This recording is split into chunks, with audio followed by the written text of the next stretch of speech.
Quando, obviamente, Jesus disse, muitos os chamados, poucos os escolhidos. E Emmanuel dizia através do Chico que todos nós éramos chamados. Mas aquele que se escolhesse para o bem, então poderia se considerar o escolhido de que Jesus falava. Porque chamados a uma nova vida, cada alma que mergulha na carne, em qualquer parte, foi chamado.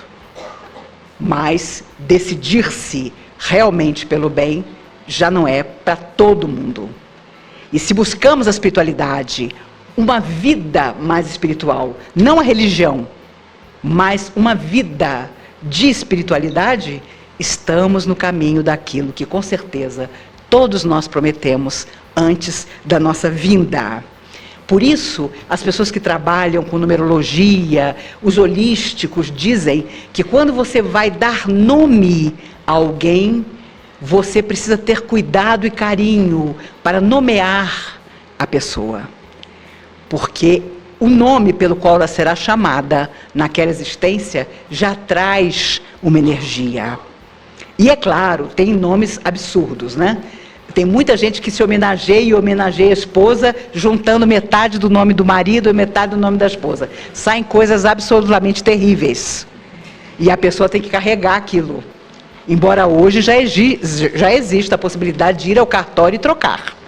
Quando os nomes são ofensivos, quando os nomes são motivo de achincalhe. A pessoa se sente tão humilhada, ela se sente com tantos problemas, que ela tem sim a possibilidade da mudança.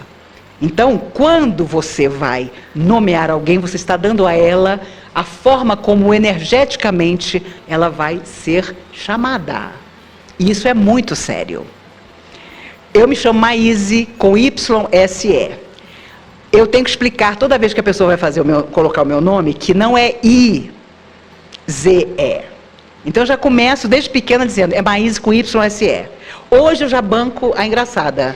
Eu já digo logo, olha meu filho, quem tem mais de 60 anos, ou tem K, ou W, ou Y no nome. Porque eram nomes em que sempre aparecia. Minha mãe se chama Valquíria, ela tem W, K e Y no nome dela. E a mãe dela se chamava Ruth. Então não tem nada a ver com a mãe. Mas o interessante é você perceber que as pessoas, quando eu era pequena, a Maísa, cantora extraordinária, falecida há mais de 40 anos num acidente na Ponte Rio-Niterói, ela era uma cantora conhecidíssima, ela era super respeitada, ela tinha uma carreira, a música que ela cantava era uma música, né, top para a época. E eu tive que passar minha infância dizendo no colégio, em toda parte, ah, é Maísa, a cantora? E eu dizia, não, é Maíse com YSE. Era o meu mantra. E é claro, as pessoas romantizavam. Ah, seus pais te deram esse nome por causa da Maísa, cantora. E é claro, né? Mais tarde, muito depois, a Maísa, cantora, morreu, lutou contra o alcoolismo a vida inteira e passou por muitas situações difíceis. Não foi uma vida fácil, mas tinha um talento incrível. E eu tinha que contar, então, à pessoa, quando fiquei mais velha, que, na verdade, meu pai vinha do quartel, ainda jovem, pelo caminho para o Rio de Janeiro, para a casa dele no Rio, e havia dois prédios que Oscar Niemeyer tinha construído. Os primeiros prédios de Oscar Niemeyer no Rio de Janeiro. Um chamava-se Maíse e o outro Eliane. E tinha uma pontezinha que ligava os dois. Meu pai, sonhador, pensou, se eu um dia tiver duas filhas, uma vai chamar Maíse e a outra Eliane. Não deu outra. Né? Eu sou a mais velha, Maíse, e minha irmã, que nasceu 1 ano e 3 meses depois de mim, Eliane. Óbvio.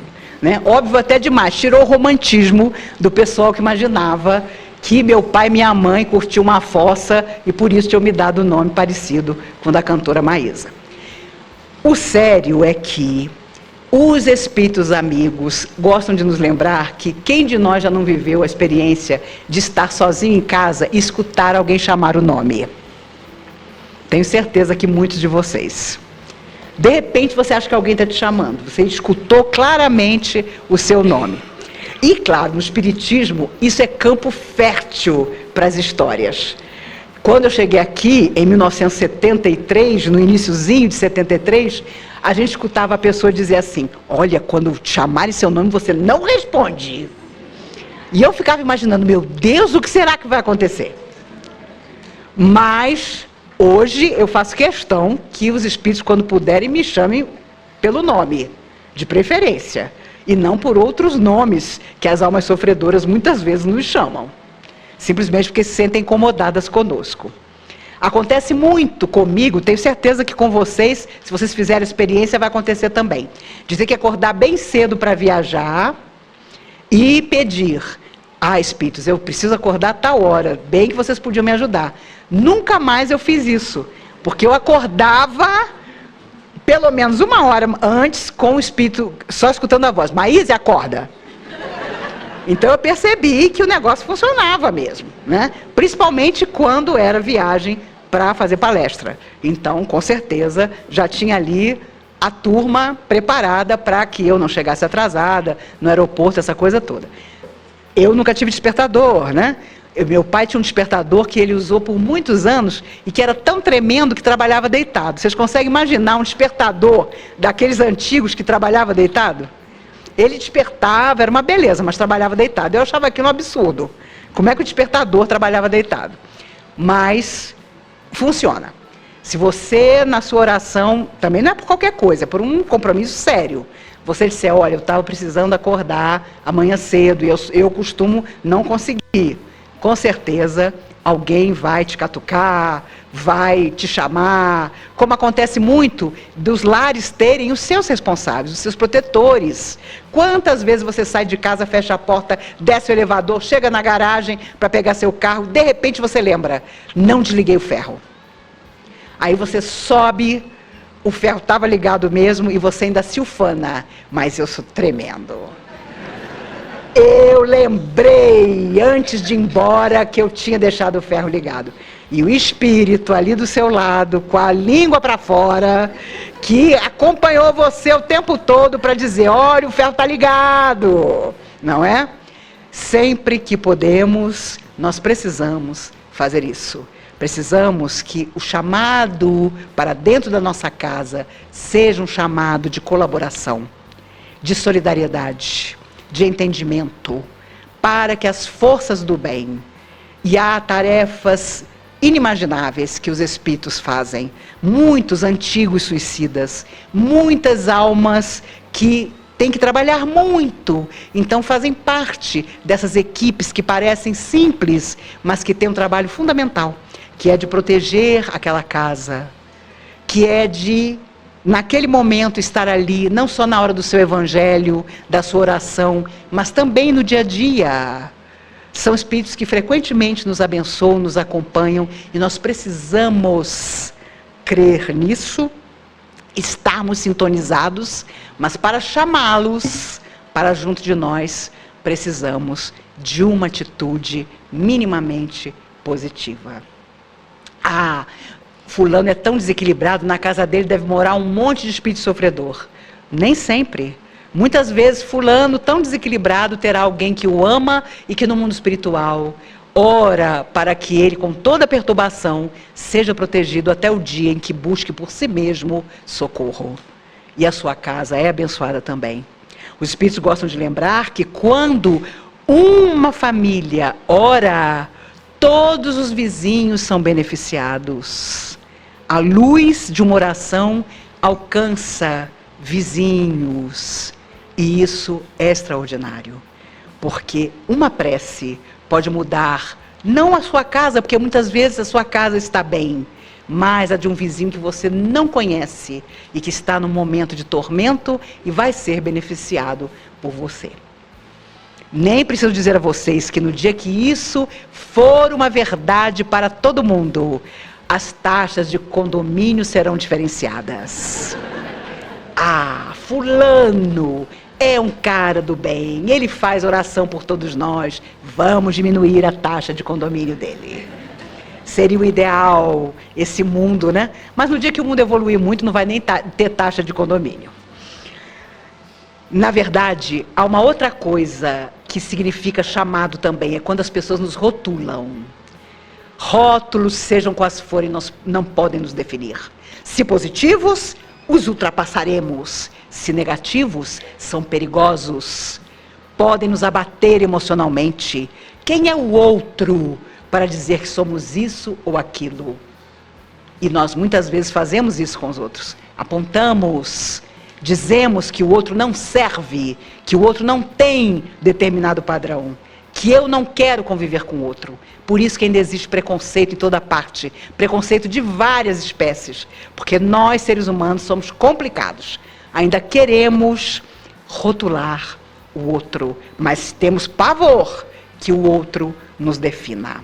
Essa é uma das grandes incoerências que, com certeza, nós ainda carregamos.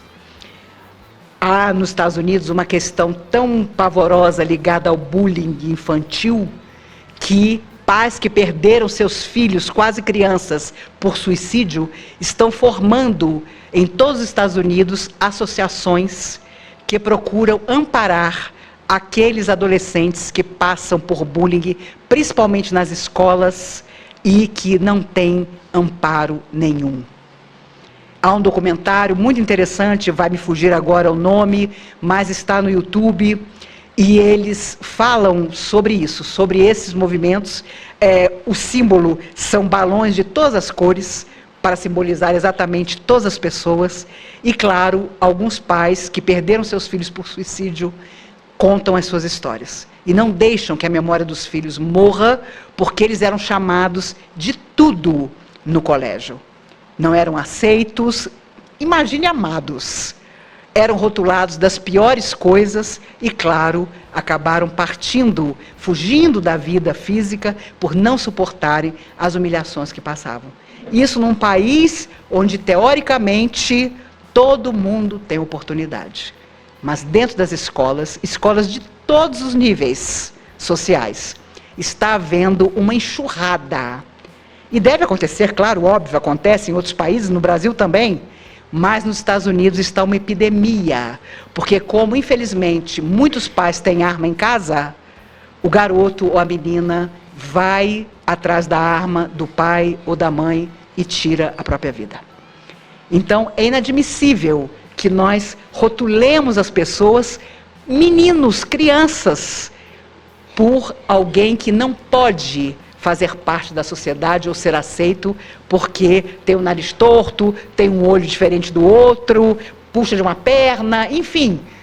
As histórias são absurdas, porque motivo nenhum, mas crueldade em meninos e meninas da mesma idade.